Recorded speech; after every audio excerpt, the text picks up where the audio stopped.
I'm Laura. If we haven't met before, I am the freelance coach, and I'm also the author of this book behind me, How to Start Your Own Freelance Writing Business.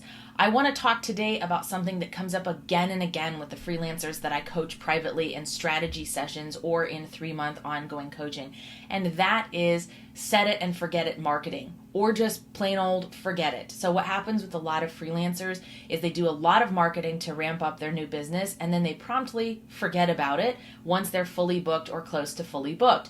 They fall into an almost trance-like state where for a month or 2 months they hardly do any marketing at all, which becomes disastrous when you have to fire a client, or when a client naturally ends their contract with you or suddenly decides that they don't have the budget to work with you anymore. If you'd become reliant on that income and have no leads in the pipeline, this can literally kill your freelance business for several months. And I've seen it happen time and time again, where freelancers then have to spend 4 to 6 weeks at a minimum rebuilding their marketing pipeline.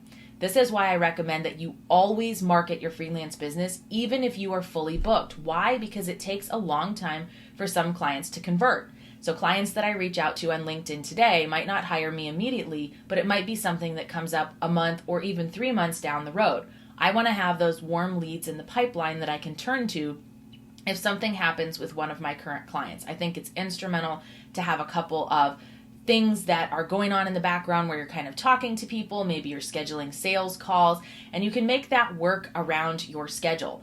For some reason, a lot of freelancers have this huge fear that they're going to be overly booked or fully booked and they won't be able to meet their obligations to their clients. But what's funny is they're not scared about not being booked enough because they didn't do any marketing. And that can be even more damaging to your business because you could have a couple of months where your income and revenue is much lower because you didn't market at all.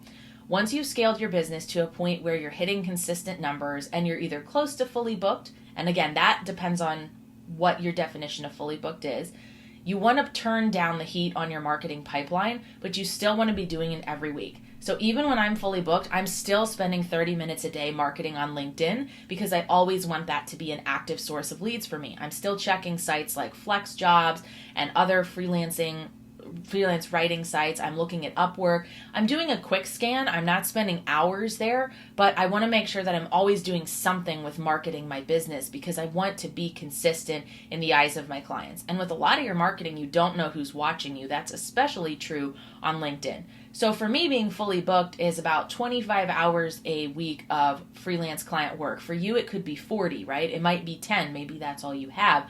But you can only sustain that if you are still marketing and also delivering results to your current clients. You're essentially protecting yourself in case something happens with one of your current clients so that you don't have to start from zero or start from scratch. And I cannot tell you how many freelancers make this mistake. It is the most common mistake that I see with intermediate level freelancers. They almost all have a period where they have to totally revamp or recommit to marketing or do a ton of marketing because they did none for the month prior. So you should never count on any client who's signed with you as a client forever. Even a client who signs a 2-month contract, things could still happen in the middle of that contract, right? I've seen it happen. I've had the president of the company who hired me actually passed away in the middle of a contract, and the company was like, we don't even know how to pay you because all of the accounts are in his name and it's all frozen with the estate. So that was something where I had to wait 3 months later to get paid by them once everything was settled with probate. You never know what's going to happen,